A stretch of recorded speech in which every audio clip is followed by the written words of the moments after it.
Good morning dear students. जैसा कि आपको पता है कि बेटा हमारी जो क्लासेस जो चली हुई हैं वो अबाउट काइनेटिक एनर्जी के बारे में थी। तो काइनेटिक एनर्जी के बेटा मैंने आप लोगों को 2 पार्ट्स कराए हैं, तो आज मैं आपको थर्ड पार्ट कराने वाला हूँ काइनेटिक एनर्जी का। और वो बेटा क्या होगा, टॉपिक क्या होगा, relation between kinetic energy and momentum.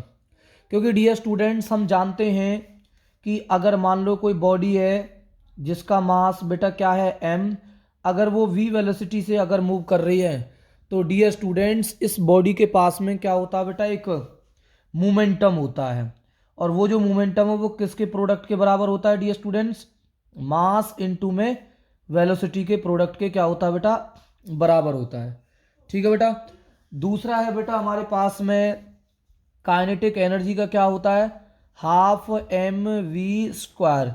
It means जब कोई बॉडी जिसका मास क्या है बेटा m है, अगर वो v वेलोसिटी से मूव कर रही है तो डियर स्टूडेंट्स इस मूविंग बॉडी के अंदर काइनेटिक एनर्जी पजेस होती है, जो कितनी होती है बेटा, हाफ एम वी स्क्वायर। तो देखो जब बॉडी मूव कर रही है v वेलोसिटी, जब उसका मास m है तो उसके पास में मोमेंटम भी होता है, मास इनटू में क्या बेटा, वेलोसिटी। और उसके पास में क्या होती है बेटा, काइनेटिक एनर्जी भी होती है। ठीक है। तो आज की क्लासेस में हम ये रिलेशन निकालना चाहते हैं कि काइनेटिक एनर्जी का मोमेंटम के साथ में क्या रिलेशनशिप है बेटा। ठीक है। तो देखो बेटा, सबसे पहले हम इस काइनेटिक एनर्जी के फॉर्मूले को यूज करेंगे, k is equal to 1/2 mv² बेटा। ठीक है। अगर मान लो मैं इस रिलेशन को m से मल्टीप्लाई कर दूं और m से डिवाइड कर दूं तो कोई फर्क नहीं पड़ने वाला। अगर मैं इस रिलेशन को, काइनेटिक एनर्जी को अगर मैं मास से ही मल्टीप्लाई कर दूं, मास से ही डिवाइड कर दूं, काटूंगा तो यही तो चीज बचेगी। इसका मतलब m से डिवाइड और m से ही क्या बेटा, मल्टीप्लाई, मल्टीप्लाई डिवाइड। ठीक है। अब देखो बेटा, kinetic energy is equal to 1/2 m का क्या बन जाएगा बेटा, m² v² अपॉन में क्या बनेगा बेटा, m बनेगा। तो काइनेटिक एनर्जी क्या आ जाएगी बेटा हमारे पास में, काइनेटिक एनर्जी हो जाएगी डियर स्टूडेंट्स हमारे पास में कितनी होगी बेटा, m² v² अपॉन में क्या बेटा, 2m आ गया बेटा। क्या आ गया, 2m आ गया। अब देखो डियर स्टूडेंट्स, अभी मैंने बताया था कि p इज इक्वल टू क्या होता है बेटा, m इंटू में v के बराबर होता है।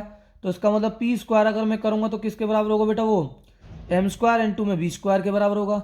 इसका मतलब मैं m² v² की जगह पे मैं क्या लिख सकता हूँ बेटा, मैं p² लिख सकता हूँ। क्या लिख सकता हूँ, p²। तो kinetic energy k is equal to क्या हो जाएगी बेटा हमारी, p² अपॉन में क्या बेटा, 2m। यही एक रिलेशनशिप होता है डियर स्टूडेंट्स काइनेटिक एनर्जी और मोमेंटम के बीच का। ठीक है। मतलब काइनेटिक जो एनर्जी है ना डियर स्टूडेंट्स, वो डायरेक्टली प्रोपोर्शनल है किसके बेटा, kinetic energy is directly proportional to square of किसके बेटा, मोमेंटम के है बेटा, स्क्वायर ऑफ किसके है, मोमेंटम के। ठीक है।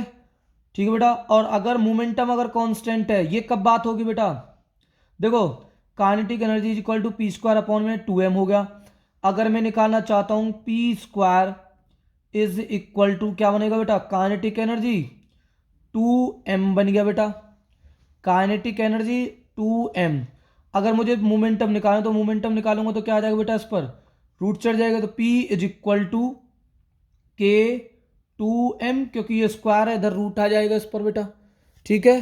तो ये चीज़ आप लोगों को समझ में आनी चाहिए जो मैंने आप लोगों को ये समझाई है।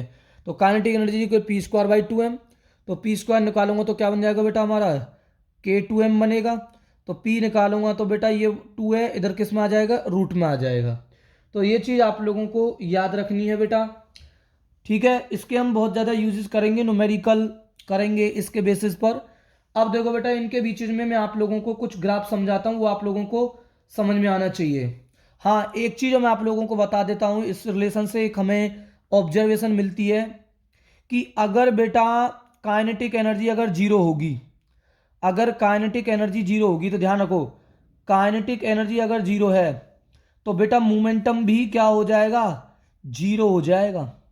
अगर मान लो मोमेंटम जीरो है तो ध्यान रखना काइनेटिक एनर्जी क्या हो जाएगी बेटा, जीरो होगी। क्योंकि देखो मोमेंटम अगर जीरो हो जाएगा, g² अपॉन में 2m, तो काइनेटिक एनर्जी क्या आ जाएगी बेटा, जीरो आ जाएगी। क्या आ जाएगी, जीरो आएगी काइनेटिक एनर्जी तो हमारे पास में। अगर के की वैल्यू जीरो तो मोमेंटम जीरो, अगर पी की वैल्यू जीरो तो बेटा के की वैल्यू भी क्या बेटा हमारे पास में जीरो हो जाएगी, क्योंकि आपको पता है कि पी की वैल्यू जीरो रखूंगा तो काइनेटिक एनर्जी जीरो आ जाएगी। अगर मैं काइनेटिक एनर्जी जीरो रखूंगा यहाँ पे तो मोमेंटम क्या आ जाएगा बेटा, जीरो आ जाएगा। इसका मतलब ये है कि body can not have kinetic energy without having linear momentum. तो मैं लिख देता हूं a body can not have kinetic energy without having क्या बेटा, लीनियर मोमेंटम बेटा। ठीक है, ये चीज आप लोगों को याद रखनी है। अब देखो, अगर मान लो P की वैल्यू क्या है बेटा हमारे पास में, अगर P की वैल्यू कांस्टेंट हो जाए, इफ P बराबर में कांस्टेंट है, मतलब मोमेंटम को अगर मैं कांस्टेंट कर दूं डियर स्टूडेंट्स, अगर मोमेंटम कांस्टेंट हो गया तो देखो बेटा kinetic energy is equal to p square upon में 2m। तो आपको पता है कि मोमेंटम कांस्टेंट कर दिया, 2 कांस्टेंट है ही, तो इसका मतलब काइनेटिक एनर्जी कांस्टेंट के लिए मैं क्या लगा सकता हूं, प्रोपोर्शनलिटी। क्या बन जाएगा बेटा, 1 अपॉन में क्या बचेगा बेटा, m बचेगा। ठीक है, तो ध्यान रखना है इस चीज के बारे में, जो काइनेटिक जो एनर्जी जो है ना बेटा, वो इनवर्सली प्रोपोर्शनल किसके है बेटा, मास के है। इनवर्सली प्रोपोर्शनल किसके हैं, मास के। ये कब है डियर स्टूडेंट्स, जब P कांस्टेंट होगा। कभी आप लोग इस चीज को वो ना करें जो मैंने आप लोगों को पिछली क्लासेस में बताया था बेटा, कि सर आपने तो पिछली क्लासेस में ही बताया था कि 1/2mv² बताया था। तो सर जब हमारा सर अगर सर v कांस्टेंट होता था तो v को अगर हम कांस्टेंट करते थे तो काइनेटिक एनर्जी डायरेक्टली प्रोपोर्शनल मास के होती थी। तो डियर स्टूडेंट्स ये इस रिलेशन से है, अगर मोमेंटम अगर किसी बॉडी का कांस्टेंट है तो dear students kinetic energy inversely proportional होगी किसके बेटा, मास के होगी। अगर मैं इनके बीच में अगर ग्राफ खींचूंगा तो ग्राफ कैसा आएगा डियर स्टूडेंट्स, ये हमारा क्या है, काइनेटिक एनर्जी है के, इस वाली एक्सिस पर बेटा काइनेटिक एनर्जी है। ठीक है बेटा, और इधर वाली एक्सिस पर क्या बेटा हमारा मास है। तो डियर स्टूडेंट्स इनवर्सली प्रोपोर्शनल है ना, तो देखो जब मास बहुत ही कम होगा तो काइनेटिक एनर्जी क्या होगी बेटा, बहुत ज़्यादा होगी, क्योंकि काइनेटिक एनर्जी इनवर्सली प्रोपोर्शनल मास के है बेटा। इनवर्सली में ये होता है कि अगर ये फिजिकल क्वांटिटी बढ़ेगी तो ये घटेगी, अगर ये घटेगी तो ये क्या होगा बेटा, बढ़ेगा। क्या होगा, बढ़ेगा बेटा। ठीक है, ध्यान रखना इस चीज़ का। तो मास जब बेटा बहुत कम है तो डियर स्टूडेंट्स काइनेटिक एनर्जी बहुत ज़्यादा होगी। ठीक है, तो मैंने काइनेट मास माना, मैंने बहुत मिनिमम का मास कंसीडर करा, तो काइनेटिक एनर्जी बहुत ज़्यादा है। ठीक है बेटा, अब देखो अगर मैं मान लो कि मैं मास को अगर मैं डिक्रीज करता जा रहा हूँ बेटा, मैं मास को अगर मैं क्या कर रहा हूँ बेटा, मैं सॉरी मास को अगर मैं इंक्रीज करता जा रहा हूँ तो काइनेटिक एनर्जी क्या होती जाएगी बेटा, डिक्रीज होती चली जाएगी अगर मैं मास को इंक्रीज करूँगा। तो इस तरीके का बेटा ये क्या आएगा, इसमें ग्राफ आएगा, और ग्राफ ये इंडिकेट कर रहा है कि जब मोमेंटम कांस्टेंट होता तो kinetic energy is inversely proportional किसके है बेटा, मास के है। क्योंकि जब देखो मास बहुत कम है तो काइनेटिक एनर्जी बहुत ज़्यादा, देखो मास बहुत कम तो काइनेटिक एनर्जी उस पॉइंट पर कैसी है बेटा, बहुत ज़्यादा है। तो मास इंक्रीज होता गया, मास इंक्रीज होता गया, इंक्रीज होगा था, और काइनेटिक एनर्जी क्या होती गई बेटा, घटती चली गई। काइनेटिक एनर्जी तो घटती जा रही है। देखो यहाँ पर देखो मास को, काइनेटिक मास इतना, यहाँ देखो मास बढ़ गया। ठीक है बेटा, ये m1 ये m2, काइनेटिक एनर्जी घट गई, यहाँ पर k2 हो गई, यहाँ पर k1 मान लेते हैं, क्या बेटा k1 है।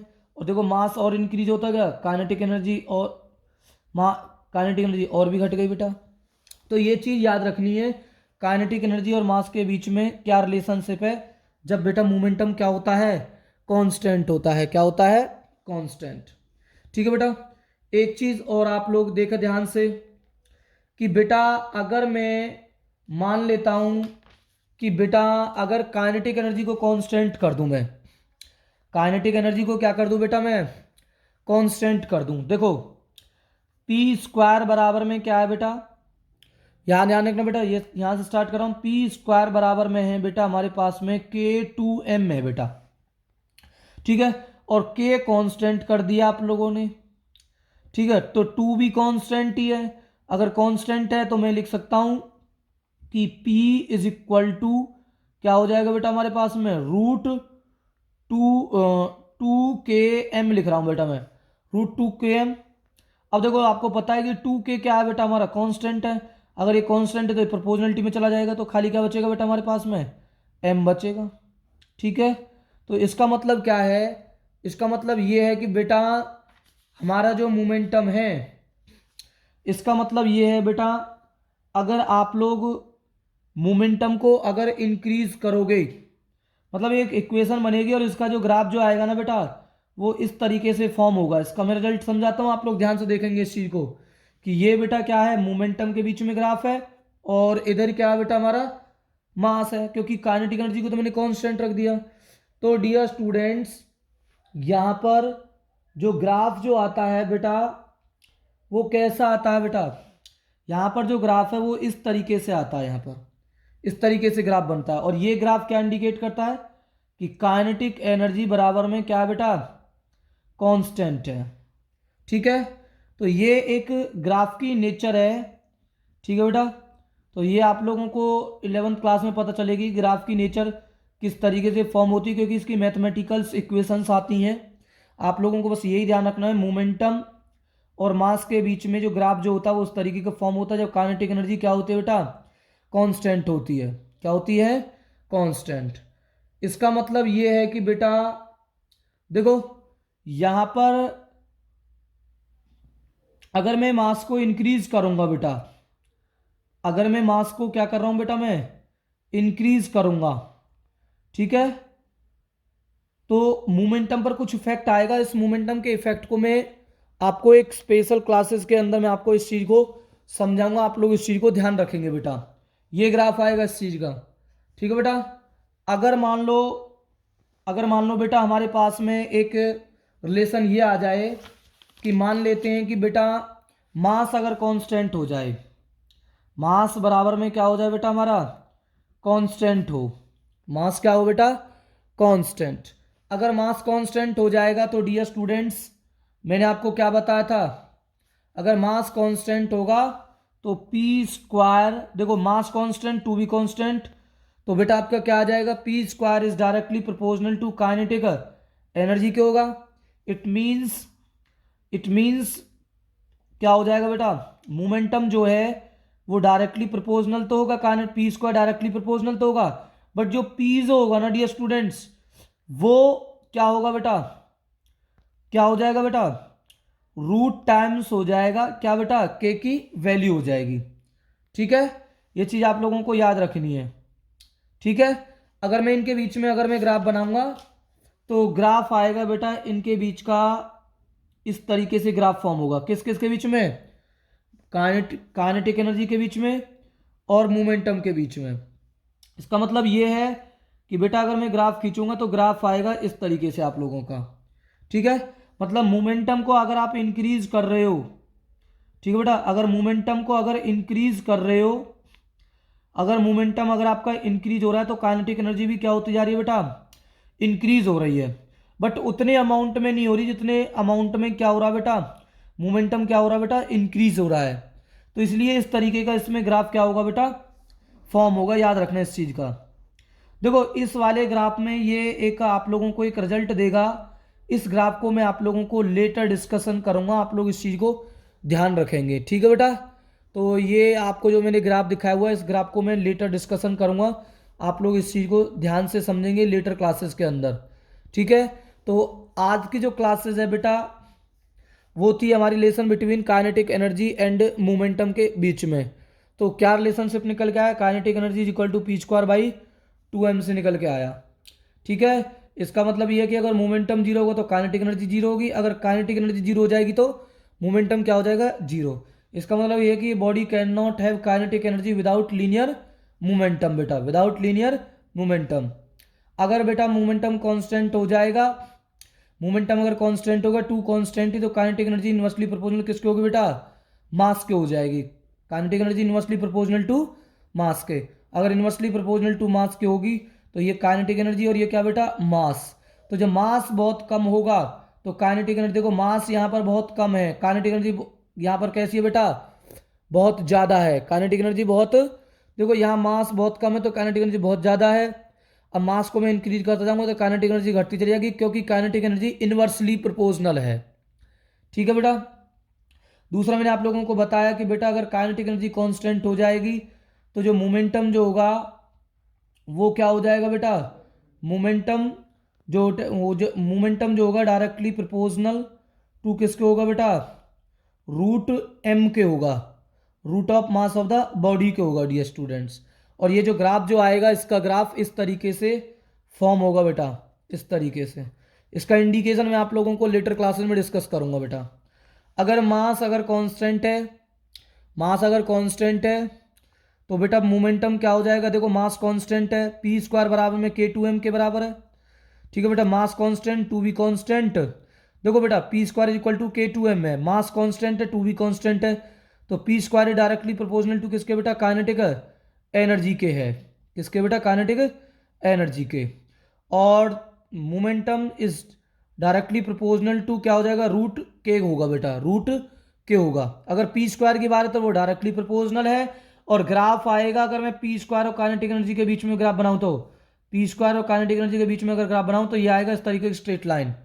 मैंने पिछली क्लास में भी आप लोगों को बताया था कि अगर मोमेंटम है और रूट के लिया हुआ है तो रूट के और मोमेंटम के बीच में जो ग्राफ जो आएगा वो इस तरीके का फॉर्म होगा बेटा। ठीक है, तो आप लोगों को ये चीज़ याद रखनी है।